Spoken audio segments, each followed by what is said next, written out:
बिस्मिल्लाहिर्रहमानिर्रहीम, अस्सलाम वालेकुम। जीठा पाकिस्तान में नुसरत हारिस एंड टीम आपको खुशामदीद कहते हैं। अच्छा, और जब मैं टीम की बात करती हूँ तो मेरी बड़ी अमेजिंग टीम है जिसमें हमारी प्रोडक्शन टीम भी है और टेक्निकल टीम भी है। सारा टेक्निकल स्टाफ जो यहाँ पर मौजूद होता है और जो हमारे पीसीआर में मौजूद होता है, जितने लोग हमारे प्रोग्राम से कनेक्टेड हैं, हर बार मैं उनके बारे में कह नहीं पाती, but we have this amazing team जो हम सुबह में जितनी मुस्कुराहटें होती हैं, जितने एक्सप्रेशंस होते हैं, उसमें 80% उनका हाथ होता है, क्योंकि वो सब मिल के इस माहौल को इतना खूबसूरत बनाते हैं कि हम ये प्रोग्राम आपके पास लेकर आते हैं। सो यही बात होती है, यही एनवायरनमेंट की बात होती है, यही टीम वर्क होता है, चाहे वो एक ऑर्गेनाइजेशन लेवल पर हो, चाहे वो एक चैनल के एक प्रोग्राम के लेवल पर हो, चाहे वो मुल्क चलाने की बात हो। सो मुल्क चलाने की जब हम बात करते हैं तो हमें बड़ी सारी चीज़ें अफसरदा भी कर देती हैं, उसके बारे में मैं बात करती हूँ। लेकिन क्योंकि आज जुमे का दिन है तो जुमे की प्रोग्रामिंग भी होगी, आजमाइश है, अजाब है, मुश्किलात को किस तरीके से हमने असेस करना है, मुश्किलात के बारे में क्या सोचना है, मुश्किलात के लिए क्या करना चाहिए, हमारा तरीक़ाकार क्या होना चाहिए, ये सब हम सेकेंड आवर में डिस्कस करेंगे 10 बजे से ऑनवर्ड्स। शुरुआत में हमारे पास कुछ अमेजिंग मेहमान जो अमेजिंग काम करते रहे हैं पूरी दुनिया में और ख़ुसूसी तौर पे पाकिस्तान में, उनको भी हमने मदऊ किया, उनसे आपकी मुलाकात करवाएंगे। जो मैं टीम वर्क की बात कर रही थी, मैं हमेशा ये देखती हूँ जब भी कोई नई हुकूमत आ रही होती है इररिस्पेक्टिवली, तो वो ये बहुत बातें करते हैं, और ये मैंने कई बार अपने प्रोग्राम में कहा है कि हमारे पास तो टीम मौजूद है। ज़ाहिर है कोई ये नहीं कहता कि मैं आऊँगा, मैं आके सब ज़बरदस्त कर दूँगा। They always talk about the team, लेकिन वो टीम जो है वो पता नहीं उनकी सारी कुव्वत समाअत और बिनाई और सारी चीज़ें चली जाती हैं, मेमोरी लॉस हो जाता है जैसे ही वो कुर्सी पे बैठते हैं। अब जो निगरां हुकूमत है उसमें जो हालात हैं वो आपके सामने, रोज़ाना हम बहुत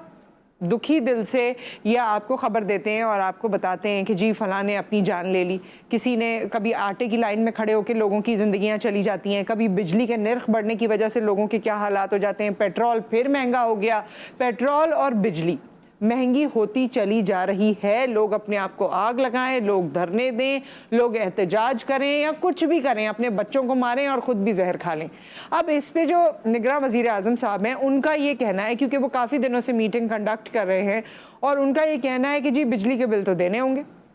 IMF के साथ मिलके हम रोड मैप तैयार ज़रूर करें लेकिन बिजली के बिल देने ही होंगे। और उसके साथ साथ उन्होंने ये भी कहा कि जब उनकी जर्नलिस्ट से गुफ्तगू हो रही थी तो उन्होंने ये भी कहा कि महंगाई ऐसी भी नहीं है जैसी आप लोग बात करते हैं, इतना भी कोई मसला नहीं है जैसी आप बात करते हैं। सो ये जो मैं और बाकी जर्नलिस्ट और TV चैनल्स और ख़बरें आप सुनते हैं ना, वो महंगाई वैसी नहीं है, ये सिर्फ हमारे जहनों का फतूर है। एक्चुअली महंगाई तो उस तरह है ही नहीं। जाहिर है अभी आप जिस तरह से इनको देख रहे हैं, जिस तरह की ये हाई लेवल मीटिंग कंडक्ट कर रहे हैं, AC रूम है, और जिस तरह PM सेक्रेटेरिएट हो गया, बाकी और इनके दफातर हो गए, घर हो गए, जिस तरह की फैसिलिटीज़ इनको मिलती हैं, मिनिस्टर्स को जिस तरह की फैसिलिटीज़ मिलती हैं, उनके बच्चे जिस तरह पढ़ते हैं, आते जाते हैं, प्रोटोकॉल होता है, ना सिक्योरिटी का मसला, ना बिजली का मसला, ना पानी का मसला, एक कॉल पे सारे मसले हल, 4 लोग जो आपका मसला हल करने के लिए बैठे हैं, इतना स्टाफ आपका जो पेपर वर्क अलग संभाल रहा है, आपकी मीटिंग्स अलग संभाल रहा है, आपने सिर्फ तैयार होना है और चीज़ें जाके देखनी है और हाँ अपने जहन को यूटिलाइज करके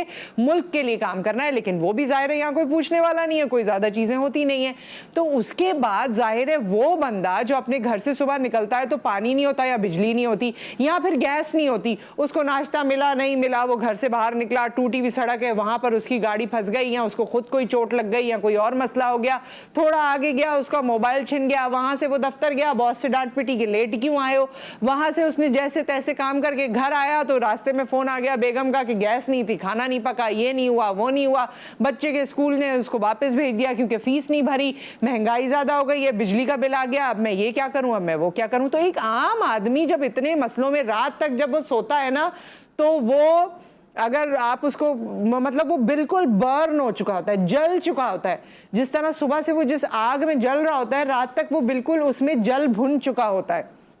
और फिर आप ये कहें कि भाई ये तो भर रही होंगे, तो बिल्कुल भर रहे हैं, जो जिसके बिल आ रहे हैं वो कोशिश तो यही कर रहा है कि भर दें, बच्चों की बालियां बेच दी और पता नहीं क्या क्या कर दिया, बेगम के जेवरात बेच दिए, अपने आप में लोगों ने जहर खा लिया, सब कुछ कर तो रहे हैं। लेकिन बात ये है कि हुकूमत की तरफ से ये जुमला आ जाना कि महंगाई इतनी तो नहीं है और बिजली के बिल तो देने ही होंगे, जैसे टीचर कहता है कि एग्जाम तो देना ही होगा चाहे कुछ भी हो। तो ये इम्तिहान जिसमें मैं और आप हैं, मतलब मेरे घर में कुंडा नहीं लगा हुआ, आप में से बहुत मतलब मेजॉरिटी ऑफ द पीपल उनके घर में कुंडा नहीं लगा हुआ, ना वो लगाते हैं, ना उनके मीटर टेम्पर्ड हैं, ना उनके पास कोई और ऐसी चीज़ है। हम बिजली के बिल भर रहे हैं, हम टैक्स, मैं भी टैक्स पेयर हूँ, बहुत से और लोग भी टैक्स पेयर हैं, टैक्सेस मैं दे रही हूँ, बिजली के बिल मैं भर रही हूँ, सारी चीज़ें मैं कर रही हूँ, या मेरे घर में ये तमाम चीज़ें हो रही हैं, उसके बावजूद मैं ये सब कुछ बर्दाश्त करूँ, तो ये कैसे जस्टिफाइड है? मेरी ये अकल मेरा साथ नहीं देती। तो यही हमारी चीज़ें हैं, और उस पर अगर आप जलते पर तेल का काम करेंगे बजाय इसके कि आप आवाम के लिए, क्योंकि IMF ने बिल्कुल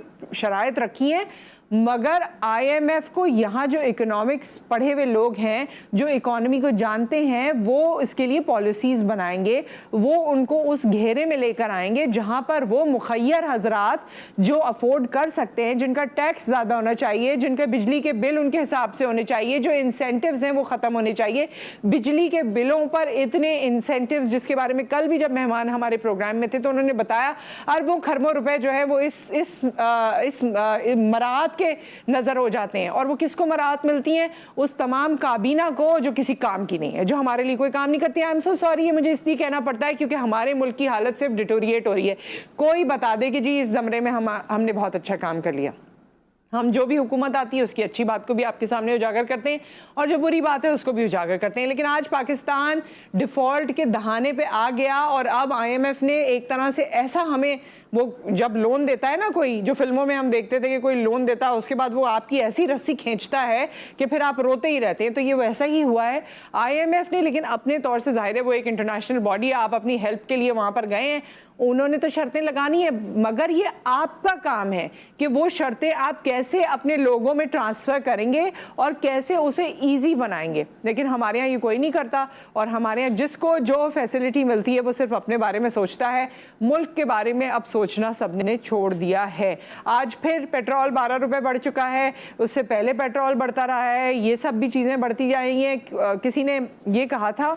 ये बात आई डोंट नो कितनी सही है, लेकिन बताने वाले ने ये कहा कि ये बिल्कुल सच है कि $2 पर यूनिट पे बिजली आएगी। $2 का मतलब है अगर 300 भी एवरेज लगाएं तो 600 रुपये पे आएगी, जो मुझे हजम नहीं हुआ। ये एक कहीं से